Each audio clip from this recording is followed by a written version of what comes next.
Hi, எல்லோரும் எப்படி இருக்கீங்க? இன்றைக்கி குக்கிங்கில் ஈஸி நான்வெஜ் லஞ்சுக்குள்ளே ஒரு சைட் டிஷ் சொல்ல போகிறேன். இன்றைக்கி நம்ம மட்டன் கிரேவி பண்ண போகிறோம். குழம்பு இல்லை, தேங்காய் யூஸ் பண்ணாமல் சிம்பிளாக எப்படி பண்ணுறதுன்னு பார்க்க போகிறோம். ஃபர்ஸ்ட் நல்லெண்ணெய் ஊற்றிக்கலாம். உள்ள நல்லெண்ணெயில் கொஞ்சம் சின்ன வெங்காயம், பாருங்கள் எந்த அளவுன்னு, இவ்வளோ சின்ன வெங்காயம் போடணும். போட்டுட்டு அந்த சின்ன வெங்காயம் நல்லா எண்ணெயில் வேகட்டும். இந்த ஜார் பாருங்கள், இதில் என்ன எடுத்திருக்கேன்னு பாருங்கள். நம்மளோட குழம்பு பொடி 1 ஸ்பூன் எடுத்திருக்கேன். இந்த 1 ஸ்பூனோடு சேர்த்து வத்தல் பொடி கொஞ்சம் போடுறோம். போட்டுட்டு முழு ஜீரகம் போட்டு ஓட்டிக்கலாம். நான் ஜீரகத்தூள் இருக்கிறது அது சேர்க்குறேன்.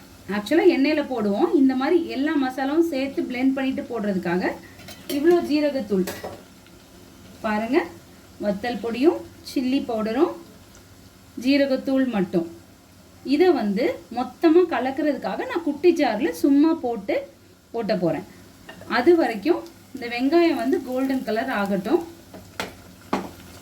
நல்லா கோல்டன் கலர் ஆன பிறகு கறி இந்த மாதிரி குட்டி குட்டி பீஸாக மட்டன் கழுவி வச்சுருக்கேன். அந்த கறியை உள்ளே போடுறோம். கறியும் கொஞ்ச நேரம் கண்டிப்பாக எண்ணெயிலே இருக்கணும். அது வரைக்கும் வேறு எதையும் பண்ணக்கூடாது. ஒரு 2 to 5 minutes வரைக்குமே எண்ணெயில் கொஞ்ச நேரம் வெந்துட்டே இருக்கணும். அது வரைக்கும் நம்ம வாட்டர் ஆட் பண்ண போகிறதில்ல. வெங்காயத்தோடு சேர்த்து கறி உள்ளே போட்டாச்சு.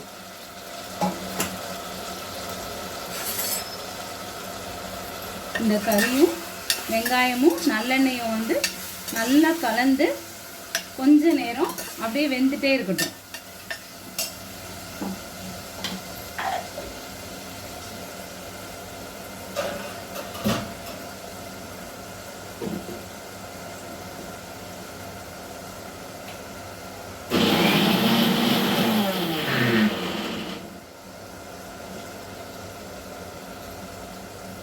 இது சும்மா கலந்தாலே நல்லா தான் கலக்கும்.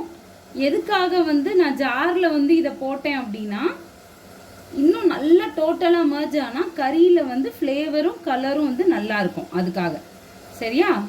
இப்போது எண்ணெயிலே இருக்கிற கறியில் இதை ஆட் பண்ணுறோம்.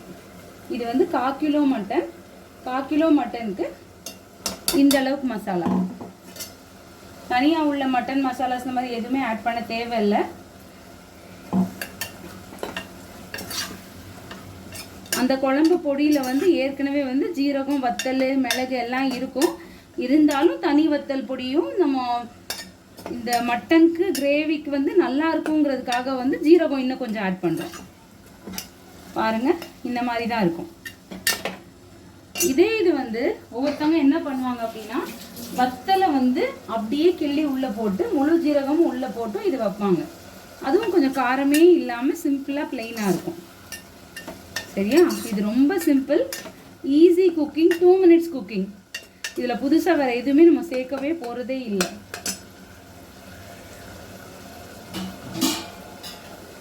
டூ to 4 minutes ஆயிடுச்சு. இப்போ நான் தண்ணி ஊற்றுறேன். நல்லா அது முங்குற வரைக்கும் மட்டும் தண்ணி ஊற்றினா போதும். நிறையா ஊற்றினா லாஸ்ட்டில் வத்த வச்சுக்கிறதுக்கு யோசிக்கணும். நல்ல கறியாக இருந்தால் சீக்கிரம் வெந்துடும். பாருங்கள், இவ்வளோதான். இந்த அளவுக்கு தண்ணி ஊற்றினா போதும். இப்போது தேவையான அளவு உப்பு,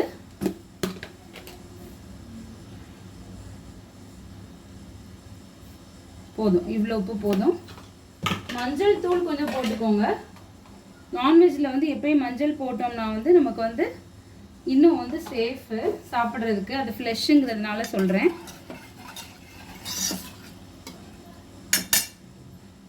இப்போது இந்த குக்கர் மூடி வச்சுட்டு ஒரு 10 sounds வரைக்குமே வைக்கலாம். 10 to 12 sounds நல்லா வேகிற வரைக்கும் மூடி வைக்கணும். சரியா. மூடி வச்சுட்டு ஃப்ளேம் நான் ஃபுல் ஃப்ளேமில் தான் வச்சுருக்கேன். வேகட்டும். நல்லா வெந்ததுக்கப்புறம் 10 சவுண்ட்ஸ்க்கு அப்புறம் எப்படி இருக்குன்னு நம்ம பார்ப்போம். இப்போது 12 சவுண்ட்ஸ் வந்துருச்சு. குக்கர் ஓப்பன் பண்ணியிருக்கேன். பாருங்கள் எப்படி இருக்குன்னு. இன்னும் கொஞ்சம் வந்து திக்கானா நல்லாயிருக்கும். இப்போ இது வந்து தேங்காய் பால் ஊற்றி வைக்கிற கறிக்குழம்புல வந்து சோம்பு பட்டை இதெல்லாம் போடுவாங்க. இதில் வந்து ஜீரகமும் வத்தல் மட்டும் போடுறது தான். வத்தலுக்கு ஆல்டர்னேட்டிவாக நம்ம வந்து பொடி யூஸ் பண்ணியிருக்கோம். சரியா? இது வந்து வைக்கும்போது ரசம் கண்டிப்பாக வைக்கணும். தக்காளி ரசம் வச்சிங்கன்னா ரொம்ப ரொம்ப டேஸ்ட்டாக இருக்கும்.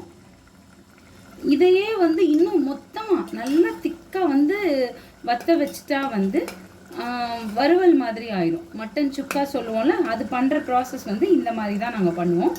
இந்த மெத்தடில் நல்லா எல்லா சாரும் வத்திடுச்சு அப்படின்னா வந்து அந்த சுக்கா வரும். ஆனால் இப்போ வந்து நான் வந்து குழம்பு மாதிரி கொஞ்சம் திக்காக வந்து ஒயிட் ரைஸ் எதுவும் சேர்த்து சாப்பிட்ற மாதிரி தான் வச்சுருக்கேன். ரசம் வச்சு தயிர் வச்சு ரைஸ் வச்சு சாப்பிட்ற மாதிரி.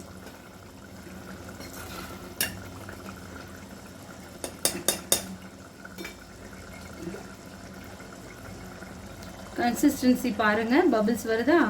எண்ணெய் ஃபுல்லாக தெளிஞ்சிடணும். நல்லா கம்ப்ளீட்டாக எண்ணெய் தெளிஞ்ச பிறகு அதுக்கப்புறம் தான் நம்ம வந்து நிப்பாட்டணும். இப்போ இந்த ஸ்டேஜ் நான் போதும்னு நினைக்கிறேன். ஓரளவுக்கு திக் ஆயிடுச்சு. ஊற்றி சாப்பிட்ற மாதிரி கொஞ்சம் ஊற்றிட்டு ரசமும் ஊற்றுற மாதிரி தான் வந்து இந்த டிஷ் இருக்கும். இந்த டிஷ் வந்து சிவகாசியில் எப்போயுமே வந்து எல்லார் வீட்லேயும் வந்து maximum Sundays they prefer this. ஒவ்வொரு ஊரில் ஒவ்வொரு மாதிரி பண்ணுவாங்கல்ல. சிவகாசியில் வந்து மட்டன் வந்து குழம்பா வைக்காமல் இந்த மாதிரி தேங்காய் எதுவும் ஊற்றாமல் இந்த மாதிரி தான் வந்து பண்ணுவோம். இப்போது நான் இதை ஆஃப் பண்ணுறேன்.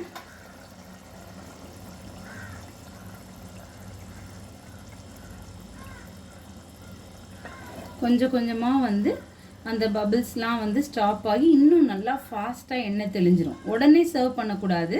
ஒரு 10 மினிட்ஸ் அப்படியே விட்டுறணும். 10 to 15 மினிட்ஸ் கூட விட்டுருங்க. எண்ணெய் நல்லா தெளிஞ்ச பிறகு தான் அதை சர்வ் பண்ணும்போது தான் அதோட ரியல் டேஸ்ட் கிடைக்கும்.